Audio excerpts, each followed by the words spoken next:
The lights in the Capitol chamber shone down like shining swords, pointing at every heavy breath in the room. J.D. Vance sat in the speaker's chair, his hands clasped together, his arrogant smile trying to hide a fleeting trace of anxiety. But on the other side, Alexandria Ocasio-Cortez, AOC, stood straight as a full arrow, her black eyes as sharp as knives, her gaze piercing the entire room as if challenging all power. No one expected that in just a few minutes, a secret recording would resound before millions of Americans, exposing the entire dirty truth behind Vance's sarcastic words and destroying his political career right on live television. No longer a dry policy debate, this was a battle about dignity, about power, and about how women like AOC were pushed to the edge only to rise up like storms. And even though this story is written in fiction, every line, every look, every tear, it comes from real emotions, reflecting what many people have experienced when faced with power and humiliation. All we need is to make her explode, and we will win. J.D. Vance's deep voice in the leaked recording cut through the silence like a knife, and that was the moment America could not turn away from. This story is a work of fiction, but the messages about power, justice, and human dignity are undeniable truth. The air inside the House chamber didn't just hang heavy, it pulsed like a living thing, thick with heat from television lights, and the low thrum of conversations too guarded to catch but too tense to ignore. Chandeliers hung like glowing swords above rows of mahogany desks polished to a mirror sheen, their reflections fractured by the restless shuffling of aides clutching folders with trembling hands. Along the marble walls, American flags draped like crimson waves frozen mid-crash, their fabric shifting slightly in the artificial draft from hidden vents. The room smelled faintly of old leather, new ink, and the sterile tang of overworked air conditioning straining against the crush of bodies. At that very moment, 19 million Americans were watching live, their screens flickering with a spectacle they didn't yet know would make history. At the center of it all, the dais loomed like a throne sculpted from centuries of power, the seal of Congress embossed in gold behind it, as though daring anyone to challenge its authority. Then he arrived. J.D. Vance, Vice President of the United States, strode in with a presence so rehearsed it felt cinematic. His charcoal suit, tailored to surgical precision, caught the overhead light like burnished steel. As he made his way down the aisle, his steps deliberate and unhurried, he offered tight, calculated smiles to the Republican senators rising to greet him. One by one, he clasped their hands, grips firm, eye contact sharp, every gesture perfectly tuned to the optics of command. A cameraman pivoted to capture his profile as he nodded slightly to Senator Deaton from Mississippi, the two exchanging a few words inaudible over the growing hum. Behind Vance, a young staffer in a navy blue suit scurried with a leather briefcase, his brow glistening with the nervous sweat of someone who knew he was standing in the blast radius of giants. Vance's expression barely shifted as he moved, yet his eyes, narrow, piercing, flicked across the chamber like knives searching for soft flesh. Those who caught his glance instinctively straightened their spines, an unspoken hierarchy settling like dust. At the back of the room, reporters clustered behind velvet ropes, their fingers poised over keyboards, cameras already zoomed for any flicker of conflict. Then it happened. A door at the far end of the chamber creaked open, not loudly, but enough that the sound seemed to slice through the charged air. Heads turned, first out of reflex, then in disbelief. A figure stood silhouetted in the doorway, framed by the stark fluorescent light of the outer hall. White blazer, black hair tied in a high, precise bun. In her left hand, a thick manila folder with a bold crimson label, Emergency Medicaid Impact. 12M Children at Risk. For a moment, the room seemed to forget itself. A heartbeat of silence followed, punctuated only by the faint click of a camera shutter too eager to wait. Isn't that Ocasio-Cortez? The words were a whisper, yet somehow they rippled through the chamber like a dropped stone in still water. A security officer in the corner leaned into his radio, eyes locked on the slender woman now stepping into full view. Her heels clicked against marble flooring, sharp, steady, deliberate, as though marking time for an unseen countdown. She wasn't on the agenda. She wasn't expected. She wasn't invited.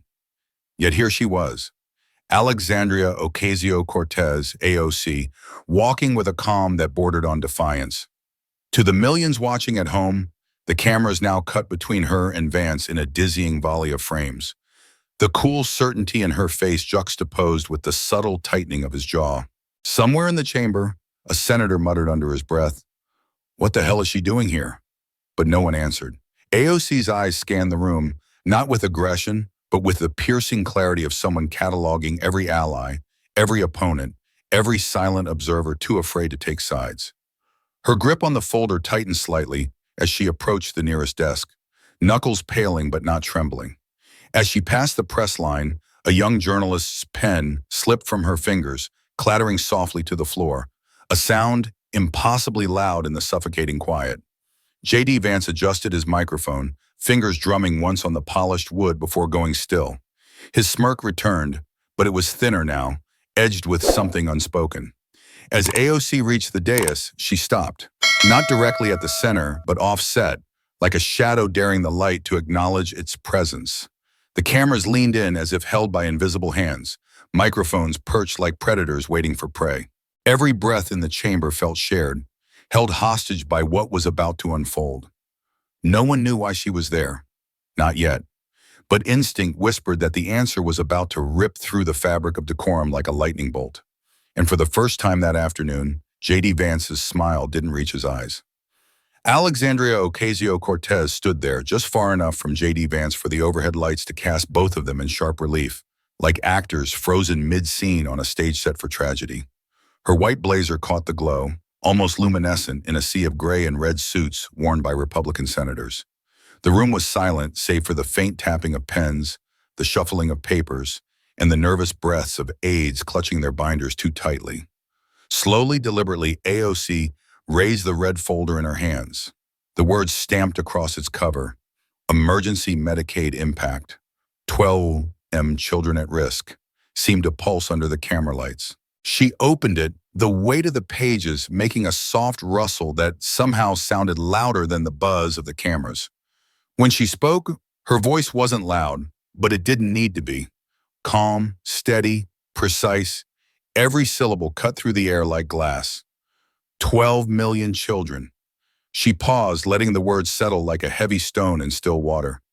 Her eyes swept the room, locking for a split second with a senator from Arkansas before he broke eye contact, staring at his notepad as though it might save him. 12 million, that's not a statistic.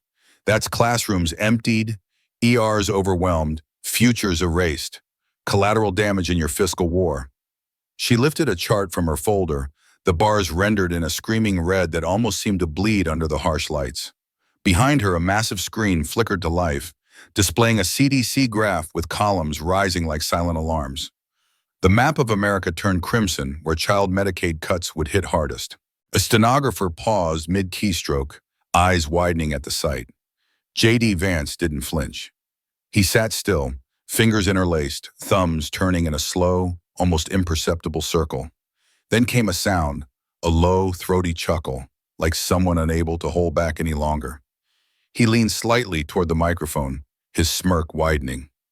"The budget," he began, his tone dripping with a practiced disdain that clung to every word, "isn't for sob stories, Congresswoman. It's for grown-ups." Silence. Then laughter erupted from the Republican benches, rolling through the chamber like a tide. A senator from Texas slapped the polished desk with his palm, laughing so hard his pen slipped from his fingers and clattered to the marble floor. Staffers behind him exchanged knowing smirks, muffling their chuckles as if savoring a well-delivered punchline. The camera swung sharply back to AOC. The lenses caught every detail, her unreadable expression, her jawline taut, her lips pressed together. Not with shock, not with anger, but with something colder. Her grip on the folder tightened fractionally, the knuckles whitening, but her hands didn't tremble. Her gaze never wavered. It was the look of someone who had stood in storms before and had learned to let silence speak louder than rage. In the press gallery, a young journalist covered her mouth with her hand, fingers trembling as she typed furiously into her phone. "He just dismissed 12 million kids as a sob story. This will go viral in seconds." Across the chamber, a security officer murmured into his earpiece, eyes locked on AOC's face. She's not here to testify. She's here to detonate. The laughter from the Republican side lingered, but it didn't fill the room. It clashed against the heavy quiet that seemed to cling to the air around AOC. She lowered the folder slowly, her movements measured, almost ritualistic. For a heartbeat, it felt as though the walls themselves had drawn closer, leaning in to hear what might come next. And while J.D. Vance maintained his smirk, there was a flicker, barely perceptible, in the corner of his eyes. A tightening, a shadow of something unspoken. He knew in that moment she wasn't holding just a file. She was holding a storm. The internet didn't just react, it erupted.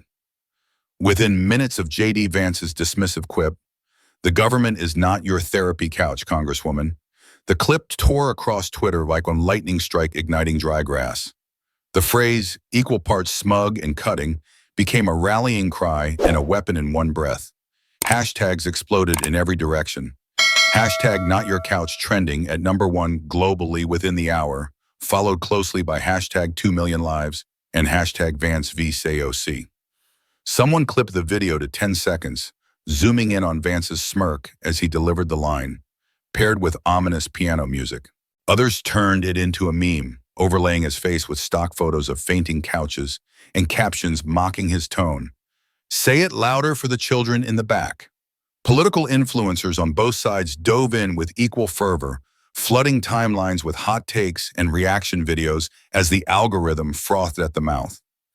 Meanwhile, inside the Capitol, Alexandria Ocasio-Cortez walked a long, echoing corridor with cameras snapping and bulbs flashing like tiny detonations around her. Her blazer remained spotless under the brutal light, her steps unhurried yet deliberate, heels striking marble in a rhythmic cadence that somehow silenced the reporters shouting her name. "Congresswoman, was that personal? Do you plan to respond? Do you feel attacked?" The barrage came from every angle, microphones shoved past security's outstretched arms, but AOC didn't falter. She didn't stop. She didn't speak. Her face remained calm, composed, a mask of quiet calculation that offered nothing for the sound bites. A young journalist, breathless from keeping pace, muttered into her recorder, "She's either holding back a storm, or she's already won." In newsrooms across the country, anchors interrupted regular programming to replay the exchange on loop. At CNN, the chyron screamed, "Vance, gov it not your therapy couch." Backlash mounts, while a panel of commentators debated whether his words were tough love or thinly veiled cruelty. Over at Fox News, hosts leaned back in their chairs, grinning as they called AOC hypersensitive and painted her silence as an admission of defeat. Clips from the chamber alternated with archived footage of her fiery speeches, edited to frame her as overly emotional, unpredictable, even dangerous. "She's playing the victim card again," one host declared. But the next segment cut to MSNBC, where an impassioned analyst countered, "This isn't about feelings. This is about a vice president trivializing 12 million children losing health care." The divide grew starker with every passing hour. Protesters began gathering outside the Capitol steps, their signs scrawled with hashtag not your couch. Others with hand-painted silhouettes of children under the words 12 million lives matter. Some held up in large screenshots of Vance's sneer mid-sentence, the caption beneath reading simply, "This is governance?" A drone camera panned the crowd, its feed cutting to primetime anchors, speculating on how the fallout might shape midterm elections. But inside the building, away from the shouting crowds and viral threads, AOC kept moving. Her aides trailed silently, one clutching her phone with notifications, stacking so fast the screen blinked like a heartbeat. She didn't glance at it. Her focus was forward, expression unreadable, but there was a tightness in her grip on the red folder still tucked under her arm. To those watching closely, her stillness wasn't resignation. It was strategy. Down another marble hallway, J.D. Vance stood flanked by staffers, his phone held loosely in one hand as he read aloud tweets mocking AOC. "Listen to this," he chuckled, his voice pitched low for the benefit of a nearby reporter who pretended to check his notes. "She's treating Congress like her Instagram Live. That's gold."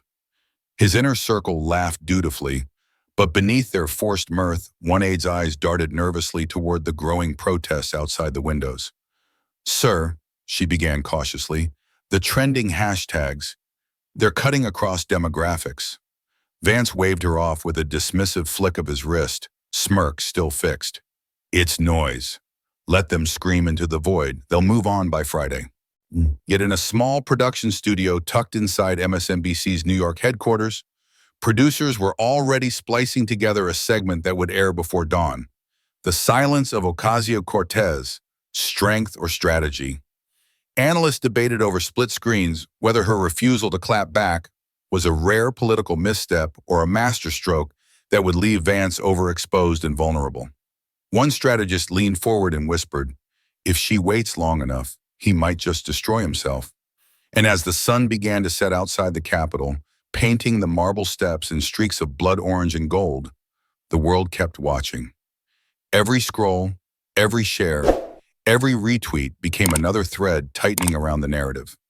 Alexandria Ocasio-Cortez didn't speak, not yet, but somehow her silence was louder than Vance's smirking sound bites, more piercing than the hashtags swirling like storm clouds around them. It wasn't submission. It was the stillness of a drawn bowstring, the unspoken promise of an arrow waiting to fly. It started as a whisper, a 15-second clip that appeared on a little-known Twitter account with fewer than 500 followers. A grainy waveform flickered across a black background as a male voice, unmistakable in its slow, deliberate cadence, hissed through cheap headphones. "Push her hard enough and she'll break. It's her brand." Within minutes, the video was ripped, re-uploaded, and shared across platforms like an unstoppable virus. On Reddit, the thread titled, "Did JD Vance just admit this?" hit 20,000 upvotes in under an hour. On TikTok, influencers stitched their shocked reactions to the audio, their captions screaming, "He said what?" while the original sound gained over 3 million uses in a day. By the time CNN picked it up for their primetime slot, the anchor's expression was equal parts disbelief and grim satisfaction as she said, "Tonight, newly surfaced audio allegedly captures Vice President Vance, strategizing to provoke Congresswoman Ocasio-Cortez into an emotional outburst." The network rolled the clip 3 times back-to-back, each replay accompanied by a scrolling banner. "Vance, push her hard enough. It's her brand."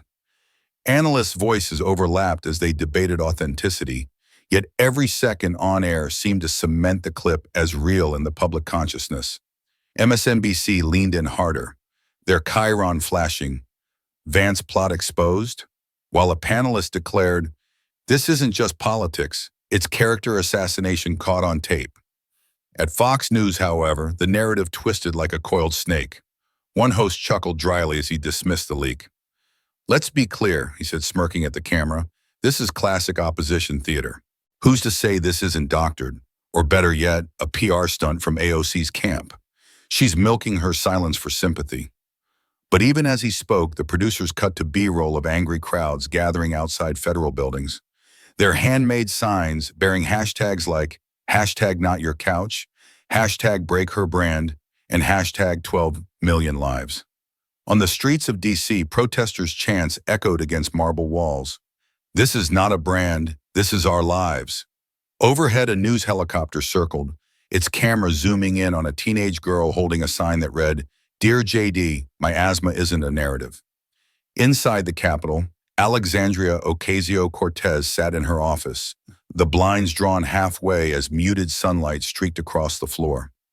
Her phone buzzed on the polished desk with notification after notification. Reporters requesting comment, allies offering statements of solidarity, opponents seething in private group chats. But she didn't pick it up. Her hands rested on her lap, fingers interlaced, her posture so still it felt like the calm at the eye of a hurricane. Outside her door, aides whispered in hushed tones about strategy meetings and press schedules. One of them, holding a tablet streaming CNN, asked the room in a tight whisper, "Should we release a statement?" But the senior aide simply shook her head, eyes fixed on the grainy clip looping endlessly on the screen. "Not yet. She knows what she's doing." And indeed, America was seeing a different AOC, not the firebrand who dismantled opponents with fiery floor speeches or searing interrogations. but a woman who absorbed public humiliation with an almost terrifying stillness. To some, it was disconcerting. "Where's her outrage?" a Fox News panelist mocked. But to millions more, it was electrifying. On Twitter, one viral thread read, "The silence isn't weakness, it's composure weaponized." As the nation dissected every frame of the hearing and every syllable of the leaked audio, J.D. Vance himself appeared before cameras outside the West Wing. Flanked by aides with rigid postures, he spoke in that same measured tone that now felt irrevocably tainted.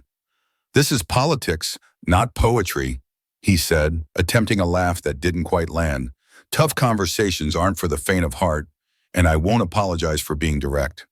But the laughter from his supporters felt hollow, barely masking the nervous energy in his team's glances as more clips of protesters flashed on nearby screens. In New York, MSNBC's evening broadcast split the screen. On the left, Vance's defiant presser. On the right, AOC, walking silently through the Capitol hallways earlier that day. The contrast was stark.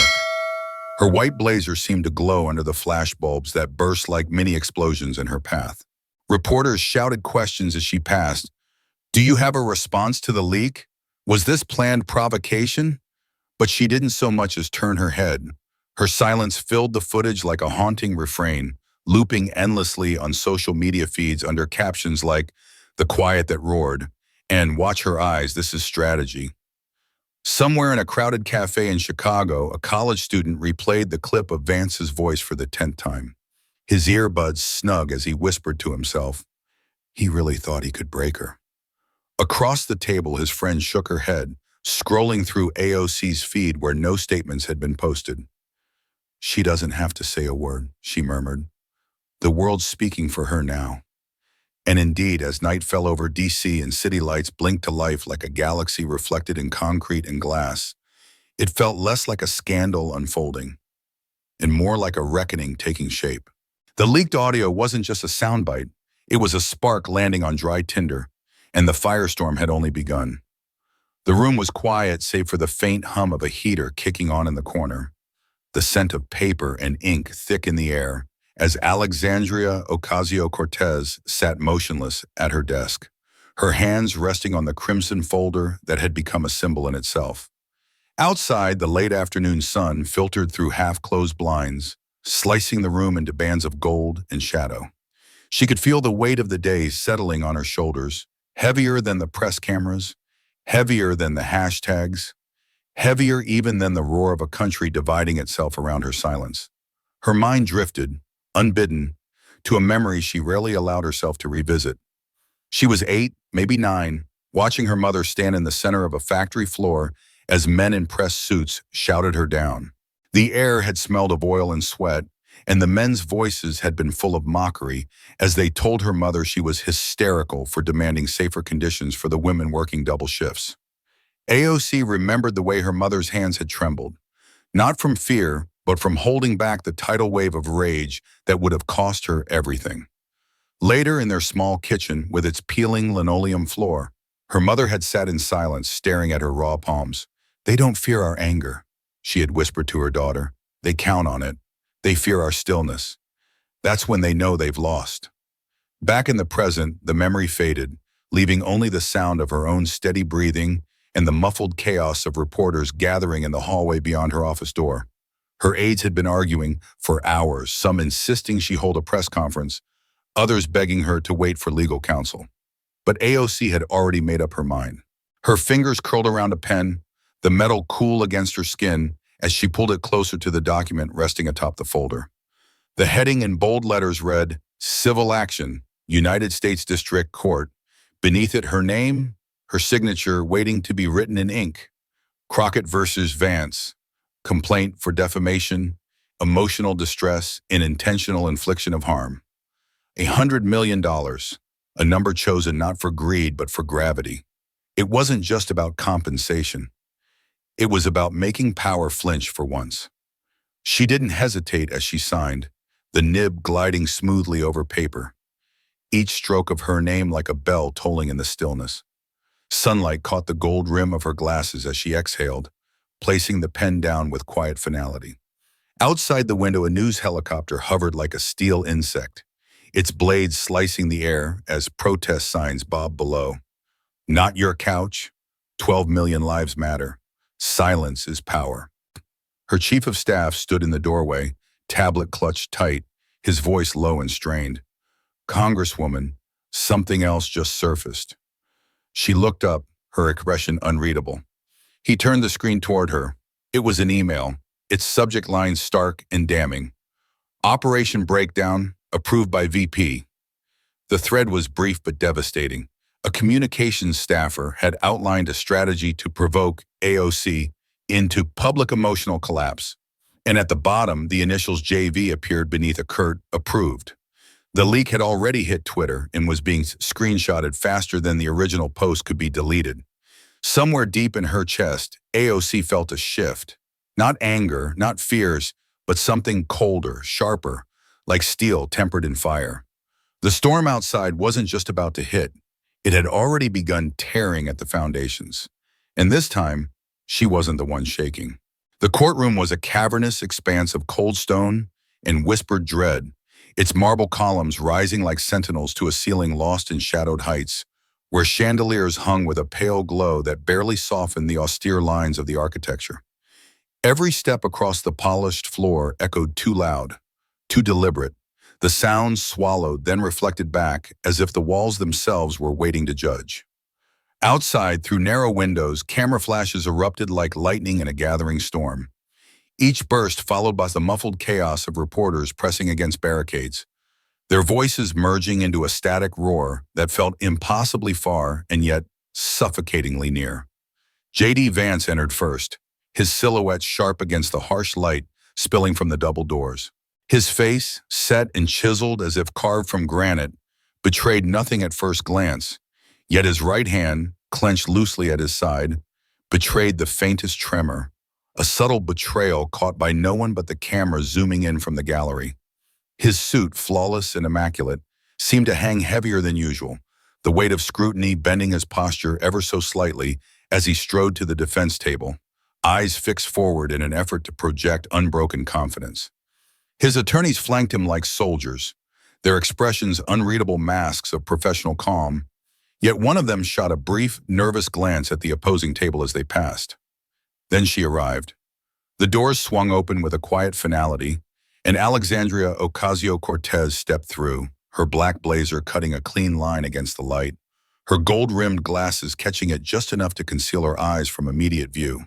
Her heels struck the marble with deliberate rhythm, a sound so precise it silenced even the whispered speculations in the courtroom.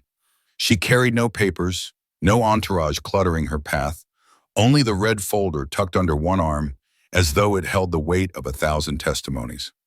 Her gaze, when revealed beneath the subtle gleam of glass, was unflinching, not cold but devastatingly steady, the kind of look that made even seasoned litigators avert their eyes as she passed.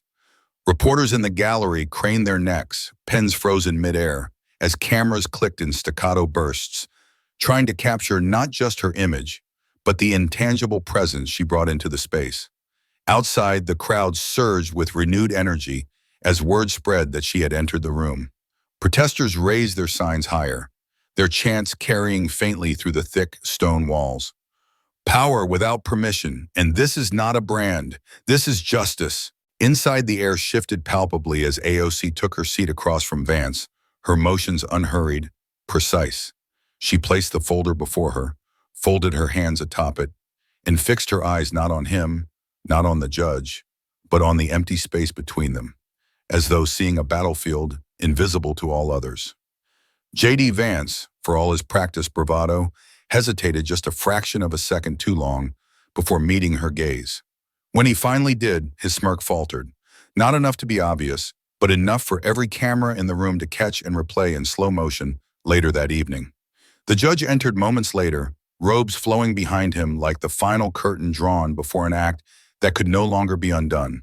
He settled into his high-backed chair, eyes scanning the room with the detached gravity of one who had seen power rise and collapse countless times before. His gavel rested idle for now, but its presence on the desk felt heavier than stone. "This court," he began, his voice carrying with the weight of centuries-old formality, "will hear the matter of Ocasio-Cortez versus Vance, et al. His tone was neutral, but the faint pause between the two names was a reminder that even language can recognize the storm gathering between adversaries. In the gallery, a young law student scribbled furiously in her notebook, writing not just facts but impressions.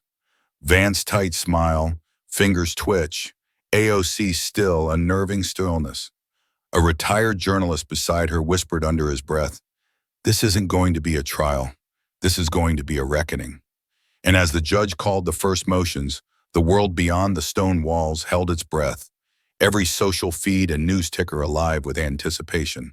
Yet in that cold chamber, beneath the vaulted ceiling and watchful eyes of marble columns, there was only the sound of papers shuffling, shoes scuffing lightly, and the almost imperceptible hum of the microphones now recording every word, every breath. AOC did not speak. She did not shift. She simply watched, and the room seemed to tilt slightly under the weight of that gaze, as if reality itself was preparing to rearrange. The air inside the courtroom felt heavier now, as if the oxygen itself had thickened under the weight of what was about to unfold. The judge's gaze swept over the room with a calm that betrayed no hint of the storm about to break. At the plaintiff's table, AOC remained perfectly still, her gold-rimmed glasses catching the muted light as her lead attorney rose, a slim black USB drive clutched between his fingers like a detonator. His voice, calm but charged, carried across the chamber. "Your Honor, with the court's permission, we introduce audio evidence obtained during the congressional hearing, recorded via a concealed microphone worn by my client for accessibility purposes." A low murmur rippled through the gallery, journalists whispering furiously as pens scribbled and thumbs danced across phone screens. The judge gave a single nod, and a technician moved to the console with the deliberate pace of someone approaching live ordnance. A screen flickered to life at the front of the room, the speakers crackling faintly before the recording began. At first, only the sound of shuffling papers and distant voices filled the space. Then J.D. Vance's voice emerged, crisp and unmistakable, low and sardonic. "Push her hard enough and she'll break. It's her brand." A few gasps broke the silence as the words echoed off marble and wood, but the attorney raised a hand signaling there was more. The audio continued, Vance's voice growing sharper, colder. "We'll bury her under her own emotions. All it takes is the right trigger. The rest writes itself." The courtroom seemed to shrink around those syllables, the weight of them pressing in on every person present. Across the aisle, J.D. Vance's jaw tensed visibly. For a fleeting second, the cameras caught his fingers twitching against the polished surface of his table, the same fingers that had once pointed so confidently across congressional chambers. His face, once carved in smug confidence, now flickered, just barely, between irritation and unease. But the plaintiff's counsel wasn't finished. "And if it pleases the court, we have supporting documentation." He tapped a key on his laptop and a second image appeared on the courtroom screen, an email chain under the subject line, "Operation Breakdown, approved by VP." The room leaned forward as the words scrolled across the monitor. "We need to push her buttons until she snaps." "Camera crews will eat it alive," read one line, followed by, "Let's make her scream, confirmed strategy." At the bottom, in the terse language of bureaucratic cruelty, sat J.D. Vance's initials, JV, approved. The defense table remained still, but a faint shifting of shoulders and darting eyes betrayed the collective unease of Vance's team. From the gallery, a reporter murmured into her phone, "It's systemic." This wasn't an offhand, it was engineered. Then, the unexpected. A rustle from the back of the room drew everyone as a young man stood, adjusting the lapels of a suit that seemed a size too big for his slight frame. His hair was mussed, his face pale but resolute. The clerk frowned. "State your purpose," she said sharply. "My name is Daniel Reyes," the man said, his voice trembling slightly, but gaining strength with each word. "I was a communications aide to Vice President Vance. I have testimony to offer regarding this strategy." The gallery erupted in a chorus of gasps and frantic whispers. Flashbulbs flared like a storm through the small windows of the courtroom doors as journalists outside caught wind of the revelation. The judge raised a hand, voice cutting through the chaos. "Order, this court will hear Mr. Reyes." J.D. Vance's head turned sharply, eyes narrowing at his former aide. But there was no time for rebuttal.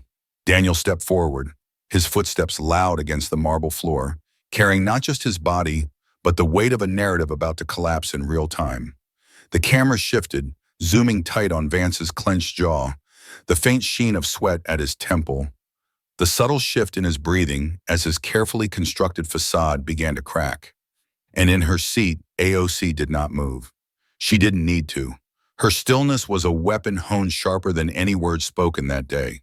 The courtroom felt unnaturally still, the kind of stillness that doesn't come from quiet, but from a collective holding of breath.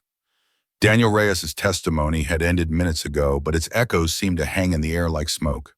The judge's gavel rested, untouched, its presence a silent threat to any sound that might dare to rise.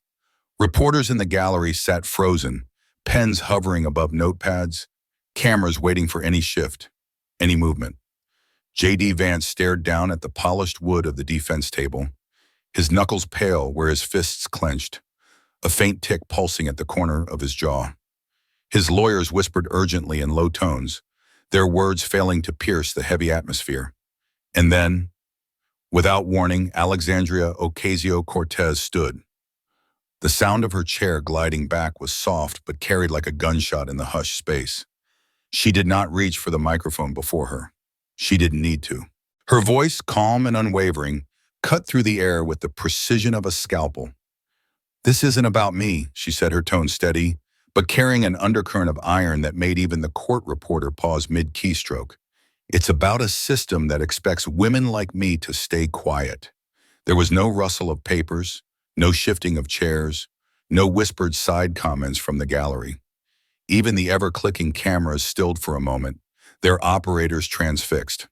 AOC's gaze swept across the room, first to the jury, then to the judge, finally settling, not on Vance, but on the middle distance, as though addressing a much larger audience outside these walls.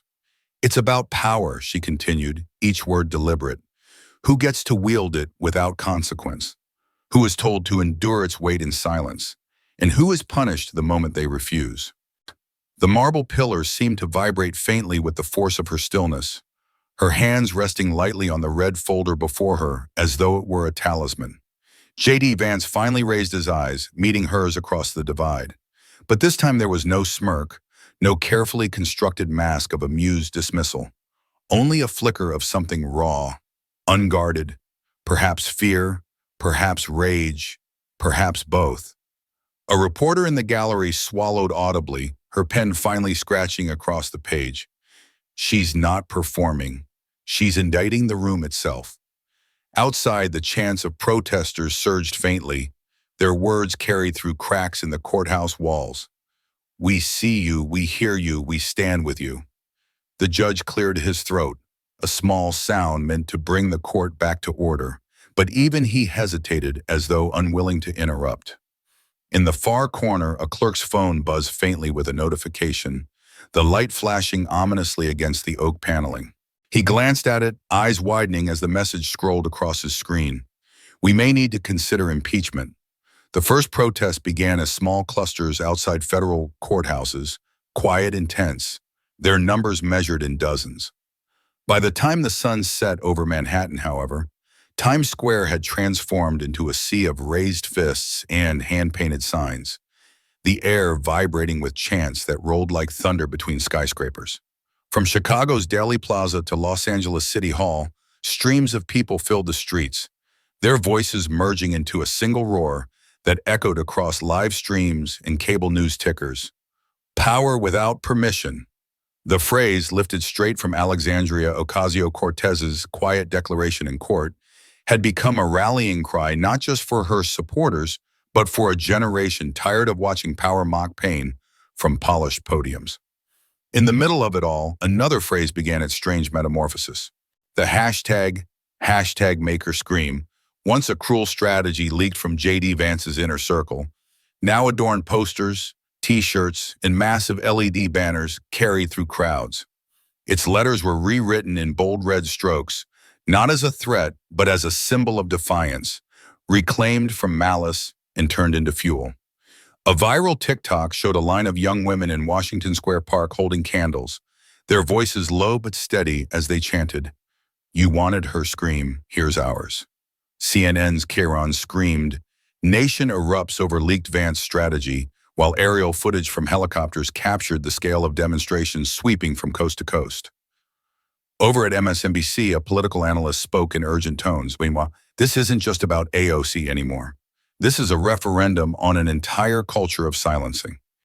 Meanwhile, Fox News anchors leaned into their narrative, describing the protests as organized chaos and warning of mob rule.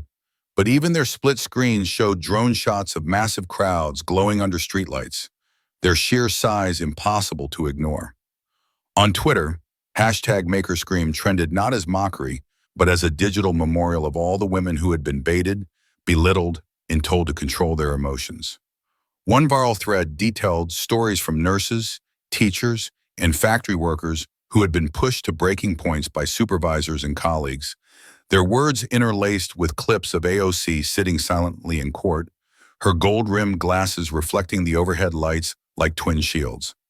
In downtown DC, protesters held a silent vigil outside the courthouse, hundreds standing shoulder to shoulder in the cold night air. They carried placards featuring AOC's image, rendered in stark black and white beneath the caption, "She didn't scream, she stood." Overhead, a projector flashed her quote from the trial across a federal building's facade. "It's about a system that expects women like me to stay quiet." Inside the Capitol, the ripple effects turned into tidal waves. Staffers circulated a memo titled simply, "Crisis Management VP's Office," as senators whispered behind closed doors. In a dimly lit hallway, one aide received a text that made his stomach flip. "We may need to consider impeachment." The message, sent from a senior Republican strategist, spread like wildfire through encrypted group chats, its implications seismic. Meanwhile, in his Georgetown townhouse, J.D. Vance watched the chaos on a muted screen, the glow of his phone reflecting in his eyes as notifications piled up. Editorials demanding accountability, donors expressing deep concern, and even a few private messages from longtime allies asking bluntly, "What the hell were you thinking?" His jaw tightened, and for the first time since the trial began, the carefully rehearsed mask slipped, revealing not anger, but the raw panic of a man who had underestimated his opponent and the country's appetite for justice.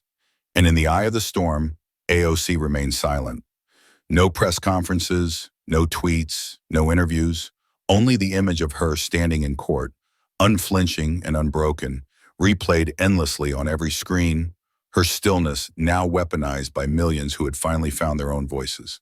The sun hung low over the Capitol, casting long golden beams across the marble steps where hundreds had gathered, their breath visible in the crisp air as they clutched handmade signs and phones raised high to record what they sensed would be a moment etched in history. News crews jockeyed for position, cameras locked in place as the sound of murmured anticipation swelled into a hush so complete it seemed to consume the city. For days, Alexandria Ocasio-Cortez had remained silent, her composure as unnerving as it was inspiring. But now she stood before the world at the top of those storied steps, her black blazer immaculate, her gold-rimmed glasses catching the afternoon light like twin beacons. She took no podium, no teleprompter, flanking her, only the rawness of her presence amplified by the silence of thousands below. "They wanted me to break," she began, her voice low yet carried by a quiet authority that reached even the last rows of the gathering. "They strategized, they mocked, they plotted my collapse as though my humanity was a weakness to be weaponized. But I chose not to break.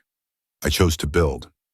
Her words rolled across the crowd, cutting through the cool air, and in that instant, it no longer mattered whether microphones caught every syllable because the energy of her declaration carried farther than sound.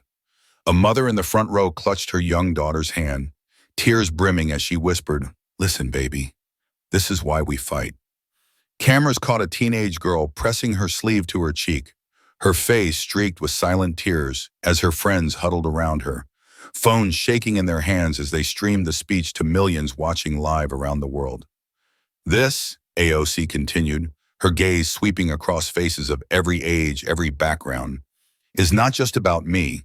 It's about every woman who's ever been told to smile while she's being dismissed, every worker told to endure abuse because they need the job, every daughter taught to stay quiet because speaking up is dangerous.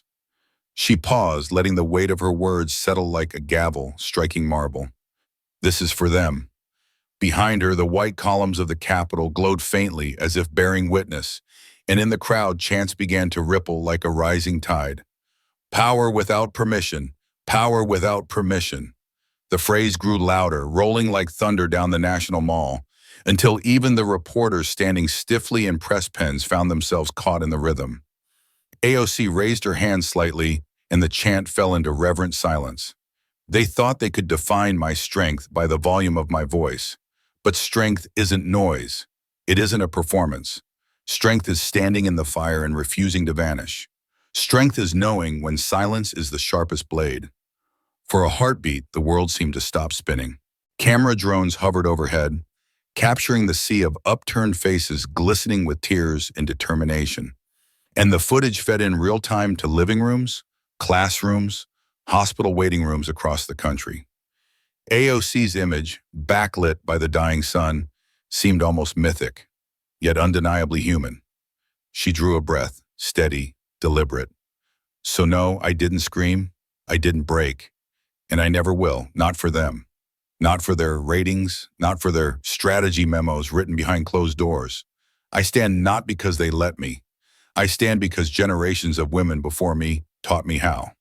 Her final words struck like a drumbeat, the last syllable carried on the wind as the crowd erupted, voices raw and full of conviction, their tears replaced by fierce cheers that had seemed to shake the very steps she stood upon. But somewhere inside the Capitol, far from the chants and raised fists, a senior staffer's phone buzzed with a single message that turned his face pale. We can't contain this. Leadership is whispering impeachment. The podium gleamed under the harsh midday sun, flanked by two American flags that seemed to ripple with every gust of wind, though the air itself felt heavy, stagnant. J.D. Vance stood at the center, jaw tight, cufflinks glinting like small shields as cameras clicked relentlessly, their lenses trained on every twitch, every breath. Behind him, aides shifted nervously, some clutching folders, others staring blankly ahead as though bracing for impact. Vance gripped the edges of the podium with a steadiness that seemed rehearsed, his gaze scanning the sea of reporters with an intensity meant to project control but edged by something more volatile beneath. This isn't bullying, he said finally, his voice low but carrying, measured with the practiced cadence of a man accustomed to being heard. This is governing. Tough conversations are necessary in the business of running a nation. And if my tone made some uncomfortable, perhaps politics is not their arena. He paused, letting the words hang, his lips curling ever so slightly, as though daring the cameras to misinterpret his calm. But outside the carefully orchestrated optics of the press conference, reality was spinning out of his grasp. On Twitter, a multi-angle splice of courtroom footage was already viral, stitched together by freelance journalists and tech-savvy activists. The video showed Vance not as the calm, calculated statesman he portrayed, but as a man unhinged. Red-faced, jabbing his finger across the bench at Alexandria Ocasio-Cortez, his voice rising almost a full octave as he snapped, "This isn't therapy, Congresswoman. This is the business of adults." Each angle captured the twitch of a vein in his neck, the way his lips curled back with each sharp syllable, and in the captions, scrolling beneath, a single phrase repeated like a drumbeat. Calm men don't point like this. The clip looped endlessly across TikTok, Instagram, and every major news network's B-roll. On cable news, a split screen juxtaposed his courtroom outburst against his press conference denial. This isn't bullying, this is governing. The words replayed over footage of his clenched fist slamming the table, his finger stabbing the air toward AOC, his voice cracking under pressure. MSNBC anchors dissected the contrast with thinly veiled disbelief, while even Fox News hosts hesitated, their talking points stumbling under the weight of raw visuals no press secretary could spin away. In the crowd gathered outside the press briefing, protesters waved placards reading, "Governing or gaslighting," and "Real leaders don't scream." Their chants carried faintly through the thick windows behind Vance, their rhythm unbroken even as he leaned closer to the microphone. "I will not apologize," he declared, his tone sharpened now, the practiced calm fraying at the edges. I will not allow a political opponent to weaponize public sentiment against necessary governance. America deserves strength, not sentimentality. But the room itself seemed unconvinced. Reporters exchanged sidelong glances, their hands flying over keyboards as they composed headlines in real time. A young journalist from The Guardian whispered to a colleague, "This isn't strength, it's damage control." As Vance fielded questions, his answers grew shorter, more clipped, his jaw working as though chewing back harsher words. A veteran correspondent pressed him on the leaked email. "Operation Breakdown, approved by VP. Vance's eyes flicked briefly to his communications director, then back to the cameras. "Those emails were taken out of context," he said stiffly. "I stand by my team's commitment to rigorous debate." Yet the cracks were visible now. Even as he spoke of composure, his fingers drummed an impatient rhythm on the podium, and beads of sweat dotted his brow despite the chill in the air. Somewhere in a Manhattan newsroom, an editor watched the live stream with a tight smile. "He's losing the narrative," she muttered, signaling to her team. "Clip the finger pointing. Loop it with his 'this isn't bullying' line. Make it 30 seconds and caption it. You decide." By the time Vance's press conference ended, that 30-second clip had already amassed over 12 million views. The hashtag calm men don't point trending worldwide.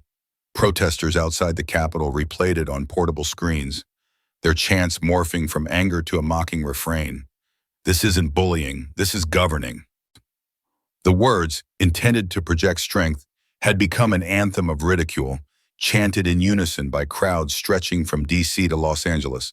And as Vance retreated from the podium, his eyes scanning the frenzied press with a flicker of unease, his own party's silence became deafening. Behind closed doors, senior Republican strategists exchanged terse emails and late-night calls, their discussions shifting from damage control to succession planning. Somewhere in the West Wing, an aide murmured into a phone, "We need to start asking the question, how long can he hold on?" The courthouse loomed like a fortress of consequence, its granite columns casting long, cold shadows across Constitution Avenue as news vans hummed restlessly at the curb, their satellite dishes jutting skyward like steel flowers straining for signal. For 4 days straight, reporters had staked out every inch of sidewalk, huddling beneath umbrellas and camera lights as they broadcast updates that amounted to little more than speculation and recycled sound bites. The jury was still out, locked behind heavy oak doors, their deliberations sealed to a nation holding its collective breath. CNN's live ticker blared in crimson. Day 4, jury weighs 100 Baumhauser defamation case, while MSNBC aired slow-motion clips of Alexandria Ocasio-Cortez entering and leaving the courtroom, her expression as unreadable as marble, her black blazer and gold-rimmed glasses now iconic in their stillness. Fox News analysts argued over whether the length of deliberation suggested a lack of evidence or a politically motivated jury, their voices dripping with certainty even as the truth remained unknowable. Outside, the air vibrated with tension. Protesters had camped in Lafayette Square, their tents a patchwork of slogans and solidarity. At night, candlelight vigils stretched like rivers of fire through the streets of D.C., voices raised in haunting refrains of power without permission, while handheld speakers replayed Vance's now infamous outburst on loop. "We'll bury her under her own emotions." Inside a quiet conference room adjacent to the courtroom, AOC sat with her lead attorney, the red folder resting unopened between them like a sleeping beast. Her hands were clasped loosely in her lap, her eyes distant yet sharp, scanning a horizon only she could see. The attorney leaned in, his voice pitched low enough to avoid the cameras lingering in the hallway beyond. "Alexandria, regardless of the verdict, this has already changed the conversation." She smiled faintly, the kind of smile that carries no joy, only resolve. "It's not about the money," she whispered, her words almost lost in the faint hum of fluorescent lights. "It's about the message." Across town, a freelance journalist caught a grainy clip of the exchange through a crack in the door as she passed.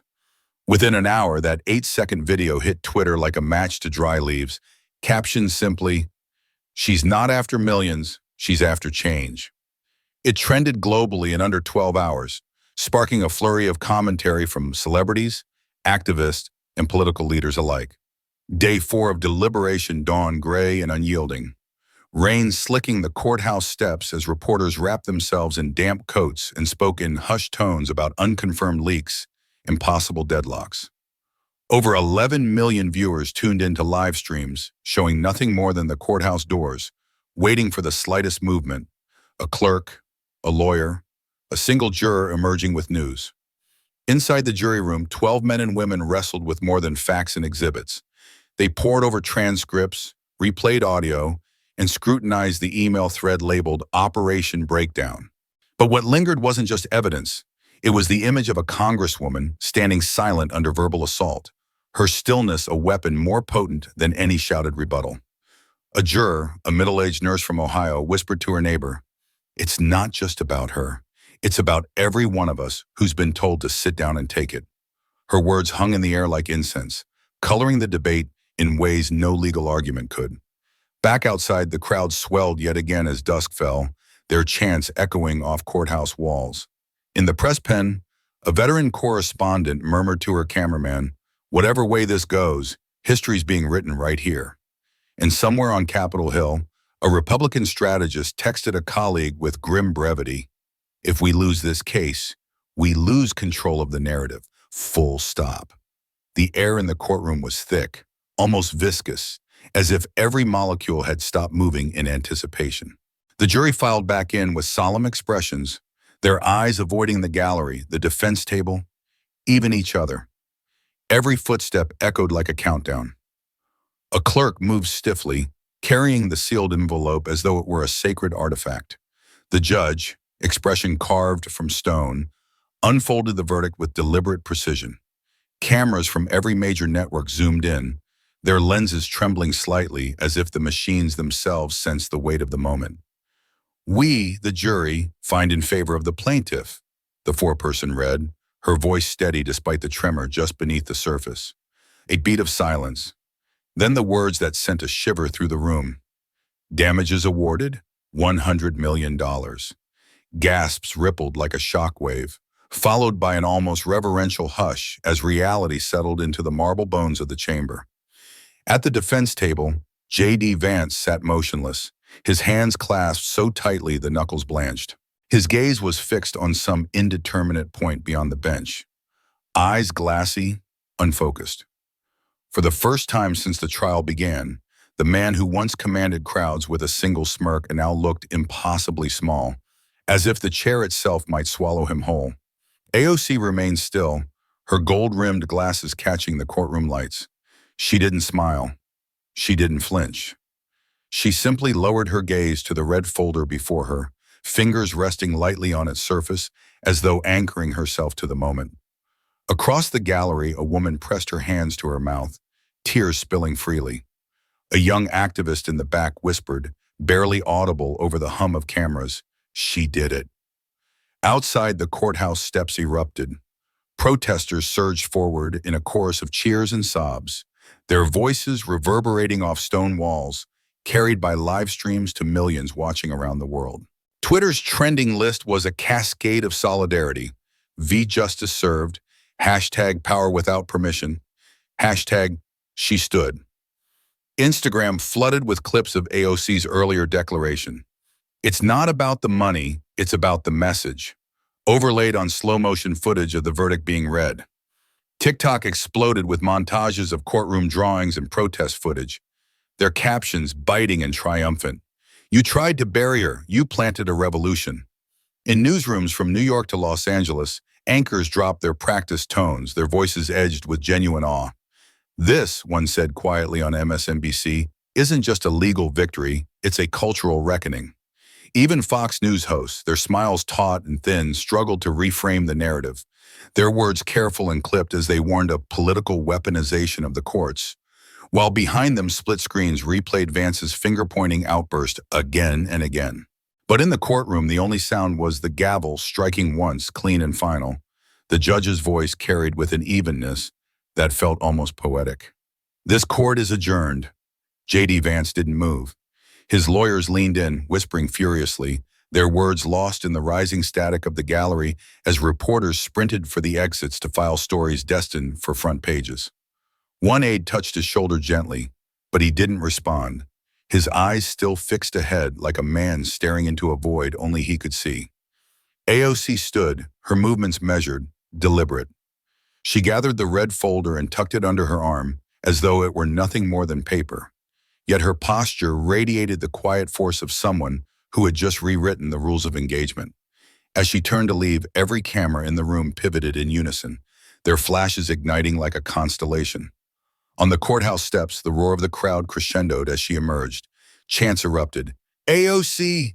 AOC! AOC! Hands reached out not to grab, but to touch, to affirm, to share in the enormity of a moment that felt larger than any individual. And somewhere in the flood of social media posts, a single caption captured what millions were feeling. Justice served, and it was silent. As the doors of the courthouse closed behind her, the roar of the crowd outside became a distant hum, muffled by thick marble walls and the weight of history itself. AOC walked with measured steps down the corridor, her heels clicking softly against polished stone bone, each sound carrying it like a metronome in the heavy silence. Flashes from cameras continued to strobe through the glass, but she kept her gaze forward, her expression unreadable, her gold-rimmed glasses catching the dying light of day as though they were small suns. Her lead attorney trailed a step behind, clutching the red folder tightly now, as though it contained not paper but an entire movement. Reporters pressed against the glass doors, their muffled questions tumbling over one another. "Congresswoman, any statement? How do you feel? Is this the end or the beginning?"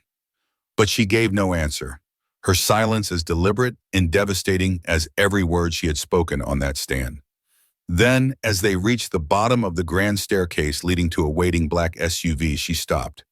The cameras outside seemed to sense it, their lenses tightening, zooming in as the air grew impossibly still.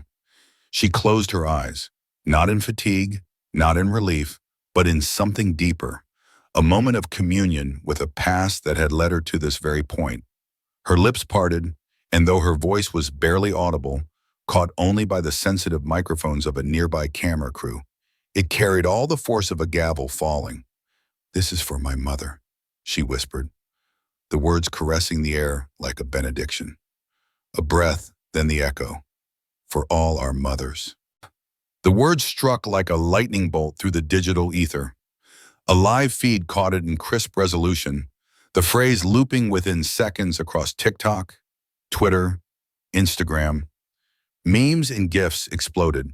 Hashtag for our mothers trended globally, accompanied by clips of daughters, sisters, mothers in homes, offices, and schools repeating the line back into their phone cameras with tears in their eyes. In a cramped dorm room in Atlanta, a young black student sat cross-legged on her bed, watching the live stream on her laptop. As AOC's whisper played back, she felt the tears well unbidden and slide hot down her cheeks. She pressed a trembling hand to her mouth, whispering into the quiet, "For my mother too." Across town, an older woman paused mid-shift in a hospital cafeteria, her eyes moist as she mouthed the words, gripping her phone as though it were a lifeline. News anchors struggled to contain the emotional gravity of the moment. "We've witnessed history today," one said softly on MSNBC, her own voice tight. But perhaps more powerful than the verdict itself is that whisper, a whisper that speaks to generations. In classrooms, teachers projected the clip onto whiteboards, students watching in rapt silence as the phrase scrolled in subtitles. In Congress, aides paused their furious typing, some staring blankly at screens replaying the moment, others quietly wiping at their eyes. But in J.D. Vance's office, the mood was different. The vice president sat rigid in his chair, eyes fixed on the footage, his expression hardened to stone. Around him, advisors spoke in clipped tones, their words tight with panic, emails pouring in from donors and party leaders. One aide's phone buzzed incessantly with push notifications as she read aloud headlines from across the political spectrum. AOC delivers verdict with whisper heard around the world. Outside, the protests only grew louder, the crowds swelling into tens of thousands. Candles lit the steps of the Capitol. their flames dancing like fragile sentinels in the winter air. Chants rose again, not in anger this time, but in reverence. For our mothers, for our mothers. And through it all, AOC remained a figure of stillness and strength, her whisper echoing not just in chambers of power, but in kitchens, classrooms, and streets around the world. She had not shouted, she had not struck back with fire. She had done something far more dangerous. She had reminded everyone watching of the quiet power in refusing to be broken. The air outside the New York Public Library was electric, charged with a kind of collective anticipation that seemed to hum beneath the city's winter chill. Hundreds gathered at the marble steps, their faces illuminated by the glow of smartphones held high, live streaming every moment. News crews lined the sidewalks, their cameras already rolling as Alexandria Ocasio-Cortez emerged from the great arched doorway, her black coat swirling like a banner in the biting wind. She moved with the quiet confidence of someone who had already weathered storms and come out steel-forged.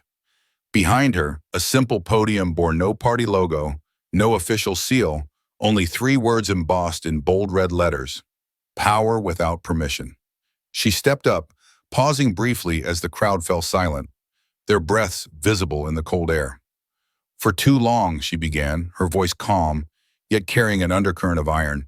Women of color have been told to wait our turn, to lower our voices, to make ourselves small so others feel big. But let me be clear, those days are over. A wave of murmurs swept through the audience as camera flashes strobed like lightning. We're done asking, she continued, her eyes sweeping across the sea of faces with unflinching resolve. We're taking. Yahoo! The words landed with seismic force, reverberating not just through the crowd, but across millions of screens as live streams carried her declaration into homes, offices, and classrooms. On Twitter, the hashtag Power Without Permission began trending within minutes, accompanied by clips of AOC's speech overlaid with images of past trailblazers: Shirley Chisholm, Fannie Lou Hamer, Dolores Huerta. Behind her, an aide lifted a folder, its crimson cover marked with the same 3 words. AOC laid her hand on it like a seal of intent. This is not charity, she said firmly. This is strategy. This is infrastructure. A fund dedicated to supporting Black and brown women running for office, city councils, school boards, Congress. Because we deserve not just a seat at the table, but the power to build the table itself. The announcement rippled outward like a tidal wave. Within an hour, donations began pouring in: $5, $50, thousands from grassroots supporters who felt the call resonate deep in their bones. By nightfall, the fund's website crashed under the weight of traffic, its donation counter freezing briefly before leaping past $7 million. As midnight struck, an alert pinged across the team's phones. $10,104,876 raised in 24 hours. In a Chicago community center, a group of young organizers watched the live stream projected onto a cracked wall, their cheers echoing as they began scribbling plans for their own campaigns on scraps of paper. In a small apartment in Atlanta, a single mother sat at her kitchen table, tears streaking her cheeks as she clicked "Donate" with hands that had known decades of quiet endurance. Across social media, stories like theirs multiplied, captioned simply, "We're not waiting anymore." Meanwhile, political analysts scrambled to keep pace with the moment's velocity. On MSNBC, a commentator leaned forward, his voice tinged with awe. This isn't just a fundraising effort, it's an insurgency against generations of systemic silencing. Even Fox News could not ignore the numbers, their anchors speaking in clipped tones about the sudden rise of a political war chest, as graphics behind them showed a map of the U.S. covered in red pins, marking women already signaling their intent to run under the fund's banner. At the steps of the library, AOC stood unmoving as chants rose from the crowd. Power without permission, power without permission.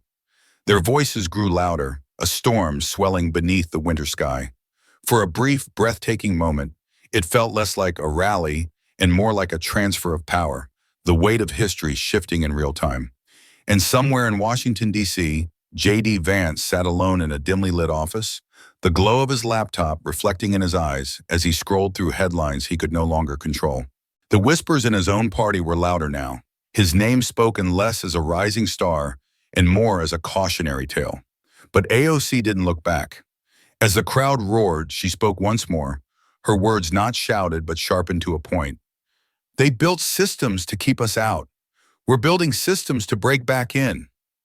And with that, she stepped down from the podium, leaving the words to hang in the frozen air like a promise and a warning all at once. The lecture hall at Columbia Law School was unusually quiet for a Thursday morning, the air thick with the kind of reverence usually reserved for courtrooms and memorials. Rows of students and hunched over laptops, their screens aglow with a single case study now cemented in the curriculum of the prestigious Power and Ethics in the 21st Century seminar. Projected on the screen above the lecturer's podium were two images placed side by side. On the left, a grainy still of J.D. Vance, finger-jabbing and jaw-tight as he unleashed his infamous tirade in the congressional hearing. On the right, Alexandria Ocasio-Cortez seated in silence, her gold-rimmed glasses catching the light, her expression unreadable, yet devastatingly poised. Professor Ellison, a towering figure in the field of constitutional law, spoke with a deliberate cadence. This case, he said, gesturing toward the images, is no longer merely a legal precedent. It is a blueprint for understanding how power operates, how it is abused, and most importantly, how it is reclaimed. Students typed furiously, their notes filling with phrases like weaponized decorum, silence as strategy, and ethical limits of governance. In the foyer of the law school, a newly installed bronze plaque caught the morning light. Beneath a minimalist engraving of AOC's silhouette, the words were etched in sharp, elegant lettering. Silence when chosen is the loudest weapon. Already, students and visitors paused to photograph it, their fingers grazing the cool metal as though touching a relic of resistance.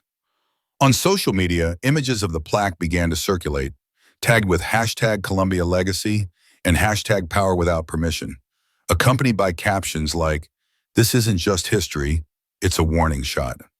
Meanwhile, a quiet shift rippled through legal academia.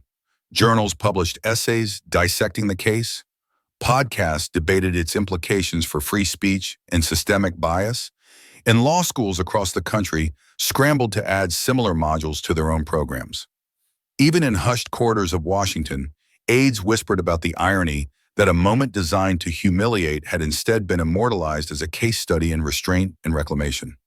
Back at Columbia, a first-year student lingered by the plaque, her thumb tracing the raised letters as she whispered the words to herself like a prayer.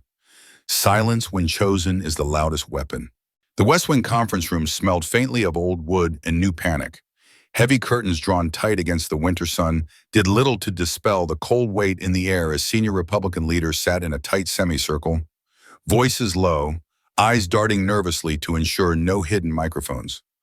On the long oak table lay a single document, stamped in bold red, Executive Oversight Realignment, Immediate Effect. J.D. Vance's name was listed beneath it, a thin line striking through his former title as FCC Oversight Chair. "This isn't a punishment," murmured Senator Holloway, though his tone betrayed no conviction. "It's a precaution. Media optics are catastrophic." Around him, aides nodded silently, their tablets flashing headlines they could no longer control. Vance, stripped of FCC role amid scandal fallout, scrolled across CNN, while even conservative outlets ran with brutal simplicity. "VP no more?" In the hallway outside, a staffer's phone buzzed with an encrypted message that swept like wildfire through GOP inner circles. "Motion to explore impeachment proceedings being drafted. Confidential." By the time it reached the Hill, the message was no longer a whisper. It was a reckoning. Vance himself sat alone in his private office, the blinds closed, the only light emanating from his laptop screen as he scrolled through a flood of social media posts dissecting his downfall. The words blurred into each other. Humiliation, liability, political cancer, each one a nail in the coffin of a career that had once seemed unshakable. Downstairs, a CNN camera crew waited for a statement that wasn't coming. For the first time in weeks, J.D. Vance had nothing to say. His silence, once weaponized against opponents, now hung like a noose of his own making. In the Senate chambers, whispers became murmurs, and murmurs hardened into resolve. A Republican strategist leaned into his colleague, voice low and urgent. If we don't act, the party burns with him. The scent of warm bread and soap lingered in the memory like a whisper as Alexandria sat alone, eyes closed, allowing herself a rare pause. Her mind drifted to the tiny kitchen where her mother, hands cracked from years of cleaning offices and scrubbing floors, would stand tall despite her exhaustion. She could almost hear the soft murmur of Spanish lullabies mingling with the sharp clatter of pans, her mother's voice steady even when the world wasn't. They'll try to break your voice, her mother had told her once, late at night as young Alexandria sat cross-legged on the worn linoleum, clutching a school report card that bore more criticism than praise. Don't let them. Your voice is your inheritance.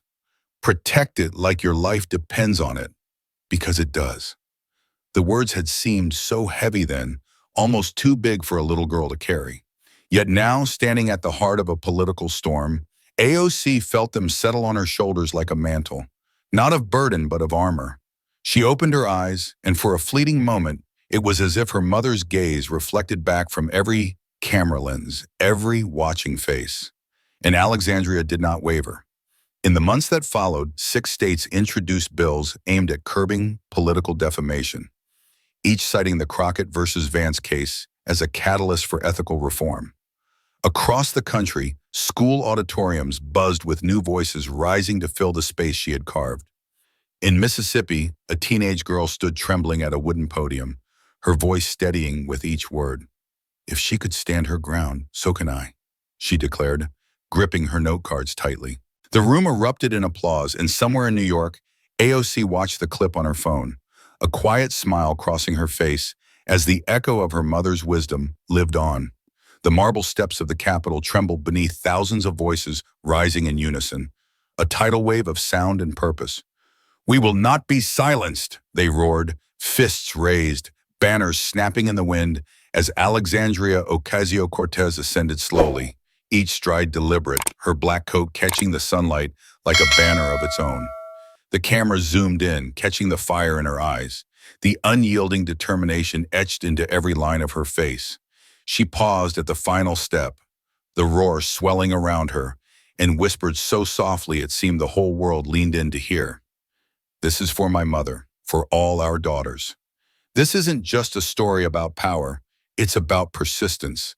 AOC's journey reminds us that silence, when chosen, can roar louder than any shout. It's about standing firm when the world expects you to crumble, about turning pain into purpose. We all have moments where our voices are tested. Will we whisper, or will we rise? What would you fight for if you knew the world was listening? If this story touched you, don't let it stop here. Like, share, and subscribe to Alexandria Rising Stories, where every voice matters and every story echoes far beyond the screen. This story is a fictionalized and dramatized narrative created for educational, inspirational, and storytelling purposes. While it may be inspired by real public events, people, or societal issues, it includes imagined dialogue, reconstructed scenes, and character interpretations meant to highlight broader themes of justice, dignity, and resilience. Any resemblance to actual events or individuals beyond public knowledge is purely coincidental. We do not intend to defame, mislead, or harm, but to invite reflection and meaningful conversation. Thank you for watching Alexandria Rising Stories.